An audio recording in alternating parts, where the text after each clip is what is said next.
2021년 11월 15일 월요일입니다. 이 아침에 함께 하신 모든 분들을 환영합니다. 기도하고 이 시간을 시작하겠습니다. 사랑이 많으신 아버지 하나님, 주께서 우리의 생애 가운데 나타나셔서 가장 필요하고 합당한 것들로 채워주셔서 감사합니다. 하나님, 이 하루도 그런 은혜를 우리가 구합니다. 주 안에서 살아가는 기쁨을, 주 안에서 살아가는 감사를 오늘 하루도 경험할 수 있도록 인도하여 주시옵소서. 말씀을 엽니다. 이 말씀들 가운데에서 하나님, 우리의 삶에 각자에게 말씀하시는 진리들을 발견하게 도와주시옵소서. 이 땅에 많은 것들이 우리의 눈을 어둡게 함을 주께서 잘 아십니다. 죄의 세상에 살지만 여전히 하늘과 맞닿아 있기를 원하오니 주님, 우리의 시간들을 그렇게 인도하여 주시옵소서. 삶이 가진 염려를 주님 잘 아십니다. 우리의 연약함 또한 주께서 잘 아십니다. 감당하지 못할 어려움들 할 수 있으면 피할 수 있도록 인도하시고 또 죄와 싸워서 이길 수 있는 능력과 확신들 매 순간마다 우리 가운데 허락하여 주시옵소서. 거룩한 하늘의 임재가 이 시간 우리 가운데 같이 계셔 주시옵소서. 예수 그리스도 이름으로 기도합니다. 아멘. 루비콘 강은 이탈리아 북부 지방을 지나서 아드리아해로 흘러들어가는 작은 강입니다. 이 작은 강이 유명해진 이유는 로마 제국의 군사적인 전통 때문이었습니다. 로마의 강력한 군대가 본토를 떠나 정벌을 나서게 되면은 항상 이 루비콘 강을 지나서 출정을 나가게 되고 돌아올 때에도 이 루비콘 강을 건너게 되어 있었습니다. 로마의 군대가 정벌을 마치고 루비콘 강에 도착하고 이제 로마로 들어갈 때가 되면은 무장을 모두 해제하고 로마로 입성하는 전통이 있었습니다. 군사적 힘을 통하여 권력을 찬탈하려는 시도를 사전에 방지하는, 내가 그러한 일을 벌이지 않겠다는 약속을 하는 하나의 전통이었습니다. 갈리아 원정을 마치고 돌아오던 율리우스 카이사르의 로마 군단 역시 루비콘 강을 마주하고 있었습니다. 율리우스 카이사르는 루비콘 강을 앞두고 깊은 고민에 빠지게 되었습니다. 그가 돌아갈 로마에서는 폼페이우스와 그의 정적들이 무장을 해제하고 루비콘 강을 건너는 그를 제거할 음모를 꾸미고 있었기 때문이었습니다. 그가 무장을 해제하지 않고 강을 건넌다는 것은 로마에 대한 반역을 의미했습니다. 실패할 경우 생명을 잃게 되는 것이었습니다. 그는 선택을 강요받고 있었습니다. 율리우스 카이사르는 주사위는 던져졌다는 말을 남기고 무장을 한 채 루비콘 강을 건너게 되었습니다. 이 이야기는 우리가 잘 알고 있는 율리우스 카이사르가 어떻게 로마의 권력자가 되었는가에 관한 이야기입니다. 크고 작은 순간들이 사람들에게 있습니다. 역사적으로 기록에 남을 만한 그런 의미 있는 순간들로는 아닐지 몰라도 각 개인의 인생을 생각해 보면은 우리 각자에게는 매우 중요한 선택을 강요받는 순간들이 있습니다.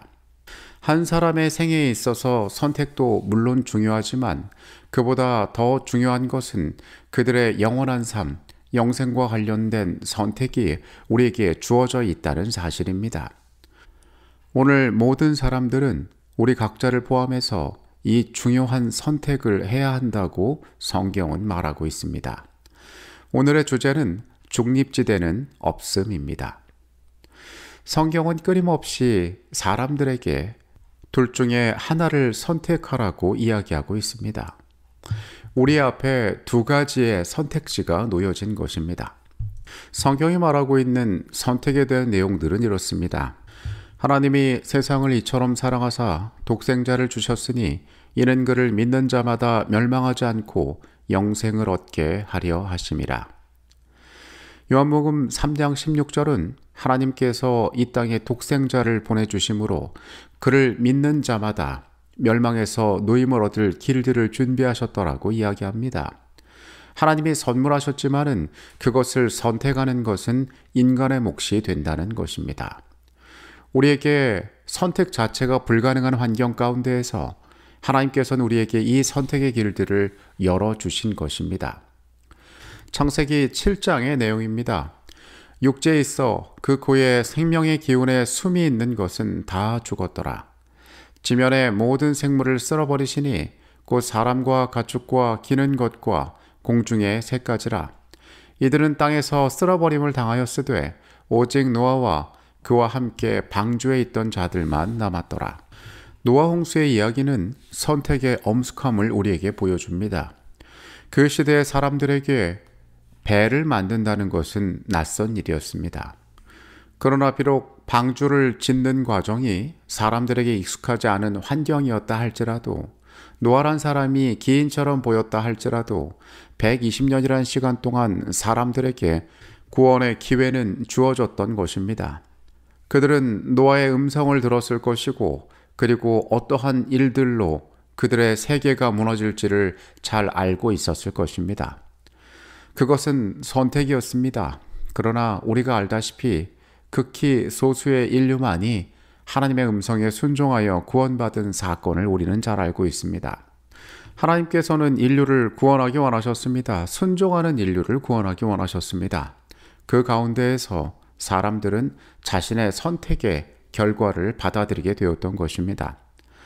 로마서 6장 23절은 죄의 싹은 사망이요 하나님의 은사는 그리스도 예수 우리 주 안에 있는 영생이라고 말하고 있습니다. 우리가 죄의 상황에 놓여 있습니다. 죄의 결과들을 받아들고 있는 것이 우리의 인생입니다. 그래서 이대로만 흘러간다면 죄의 결과들로 사망에 이르는 것이 인생입니다. 그런데 하나님께서 예수 그리스도를 통하여 우리 안에 영생을 주셨기 때문에 우리는 그 선택을 할 수 있는 기회를 얻게 된 것입니다. 로마서 8장 6절은 반복하여 말합니다. 육신의 생각은 사망이요 영의 생각은 생명과 평안이니라. 인간 스스로가 가진 가능성들로는 죽음밖에 우리 앞에 남지 않는 것을 바울은 반복하여 이야기합니다. 요한일서 5장 12절은 하나님께서 보내신 한 분에게 초점을 맞춥니다. 아들이 있는 자에게는 생명이 있고 하나님의 아들이 없는 자에게는 생명이 없느니라. 요한일서의 말씀은 더 구체적으로 우리에게 영의 것을 취하는 것이 무엇을 의미하는지를 말하고 있으니 그것은 하나님의 아들인 예수 그리스도를 개인의 구주로 받아들이기로 선택하는 것을 이야기하고 있습니다. 이것만이 너희의 삶에 있어서 사망에서 생명으로 옮길 수 있는 유일한 선택이 된다고 이야기를 하고 있습니다. 마태복음 7장 가운데에서 예수님께서는 비유로 말씀하십니다. 그러므로 누구든지 나의 이 말을 듣고 행하는 자는 그 집을 반석 위에 지은 지혜로운 사람 같으리니 비가 내리고 창수가 나고 바람이 불어 그 집에 부딪히되 무너지지 아니하나니 이는 주초를 반석 위에 놓은 까닭이요 나의 이 말을 듣고 행하지 아니하는 자는 그 집을 모래 위에 지은 어리석은 사람 같으리니 비가 내리고 창수가 나고 바람이 불어 그 집에 부딪힘에 무너져 그 무너짐이 심하니라.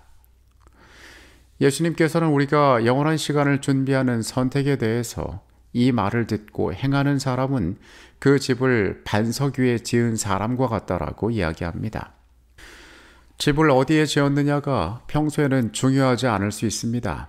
그러나 비가 내리고 바람이 불고 그 집이 이러한 자연으로부터 위협을 받을 때에 이 주초를 반석 위에 놓은 집은 흔들리지가 않습니다.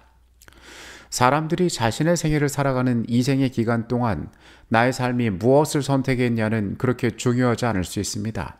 하지만 절대자께서 이 땅을 심판하러 오실 때에 그들의 운명은 갈리게 될 것입니다.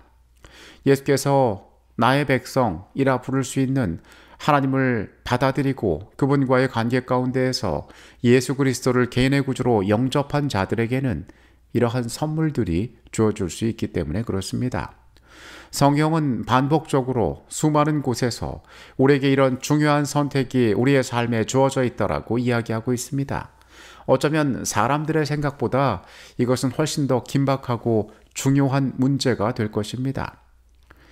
이러한 선택에 있어서 모든 인류에게는 중립지대가 없습니다. 대쟁투의 싸움이 완전히 맞춰지기 전에 죄, 사단, 악, 불순종, 그리고 반역은 이 세계에서 완전히 끝나게 될 것입니다.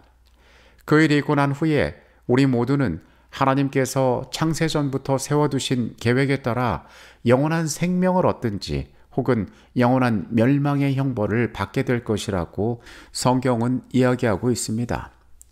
영원한 죽음이 그들을 기다리고 있다는 것입니다. 성경은 이 두 가지 외에 어떠한 선택지도 주지 않고 있습니다. 선택이라는 것은 스스로 어떠한 길들을 계획하고 만드는 것이 아닙니다. 선택이라는 것은 이미 제한된 조건 가운데 자신의 눈앞에 주어진 것 중에 한 가지를 택하는 것입니다. 인간의 삶은 운명을 만들 능력이 없습니다. 주어져 있는 선택지 중에서 고를 수 있는 그러한 기회밖에 우리에게 주어지지 않은 것입니다. 여러분, 어떠한 운명을 살기를 원하십니까? 어떤 것이 우리의 운명이 되기를 원하십니까? 우리 앞에 그 중요한 선택이 놓여 있습니다. 생명을 선택할 것인지 아니면 죽음을 선택할 것인지. 우리가 기억해야 할 한 가지 또 중요한 사실은 이 선택에 관한 싸움이 우리에게 매우 치열하고 어렵게 전개될 것이라는 사실입니다. 사단의 존재는 우리를 할 수만 있으면 쓰러뜨리게 하고 이 생명으로부터 멀어지게 하고자 노력하고 있기 때문에 그렇습니다. 그러나 만일 우리가 끝까지 충성하기로 결심하고 하루하루를 살아가면서 매 순간마다의 선택을 통해 하나님의 능력을 의지하고 믿음의 선한 싸움을 이어간다면 우리는 분명히 최후의 승리를 얻게 될 것이며 마침내 하나님께서 우리를 위하여 준비하신 생명의 면류관을 받아쓰게 될 것입니다. 어떠한 선택은 시간을 두고 기다릴 수 있는 것도 있습니다. 천천히 생각하면서 단순하게 생각할 수 있는 선택도 사람들에게 있을 수 있습니다. 성경은 생명과 사망에 관한 선택이 있다라고 이야기하고 있습니다. 그리고 그것을 절충할 만한 중간의 선택은 있지 않다라고 이야기를 합니다. 결국 우리는 한 가지의 길들을 선택해야 합니다. 이 중요한 선택이 우리의 삶에, 우리의 목전에 와 있음을 우리는 잊지 말아야 할 것입니다. 교회 증언 3권 328페이지에 있는 내용입니다. 현재 중간지대와 같은 것은 결코 존재하지 않는다. 우리는 모두 옳은 편에 결정적으로 속하든지 그릇된 편에 결정적으로 속한다. 그리스도께서는 나와 함께 아니하는 자는 나를 반대하는 자요 나와 함께 모으지 아니하는 자는 해치는 자니라고 말씀하셨다. 우리의 일상 가운데에서 여럿이 함께 식당에 갈 때가 있습니다. 이 음식도 맛있겠고 저 음식도 맛있겠고 이러한 생각들이 들 때에 간 사람들이 각자가 다른 음식을 주문해서 조금씩 나눠 먹어볼 수 있는 그런 방법들도 있습니다. 그런데 이러한 합리적인 방법이 가능한 선택과는 달리 우리의 영적인 세계에서는 두 가지의 선택밖에 없습니다. 이 땅의 것들, 매력적이고 아름다운 것들도 누리고 하나님께서 우리에게 선물하시는 영원한 구원도 얻고 이러한 아니라고 중간에 속하겠다라는 우유부단한 마음으로는 우리의 삶에 생명이 주어질 수 없음을 우리는 기억해야 합니다. 계시록의 말씀은 우리를 향하여 너희가 차든지 덥든지 하라고 이야기하고 있습니다. 그만큼 우리의 영적인 선택은 우리 스스로가 단호하고 분명하게 선택할 때에만 우리에게 선물로 주어질 수 있는 생명의 면류관을 얻게 되는 것입니다. 여러분들은 각자 어떤 영적인 선택을 하기를 원하십니까? 하나님께서 우리에게 기회를 주셨습니다. 하나님께서 우리에게 아들을 보내사 생명의 길들을 선택할 수 있도록 하셨습니다. 그 하나님께서 기뻐하시는 일들을 위하여 매일의 순간마다 우리의 선택들이 중간지대 없이 하늘과 맞닿아 있는 생명의 길들로 가게 되시기를 간절히 바라겠습니다. 기도하시겠습니다. 하나님, 예수 그리스도를 통하여 죄 가운데 속절없이 살아가는 선택할 수 없는 죄인을 위하여 선택의 길들을 열어주시니 감사합니다. 노아의 시대에 수많은 외침에도 그 긴 시간의 기다림에도 그들이 구원받지 못하였음을 보았습니다. 우리에게 주어진 기회들, 우리의 선택을 통하여 붙잡게 하시고 그리하여 하늘과 만나는 귀한 경험이 우리의 생에 있도록 주님 우리의 마음에 역사하여 주시옵소서. 매일매일의 작은 싸움 가운데 승리하기를 원합니다. 주님 우리를 도우셔서 우리가 하늘의 백성임을 이하로도 감사하며 살아가도록 또한 인도하여 주시옵소서. 거룩하신 예수 그리스도의 이름으로 기도합니다.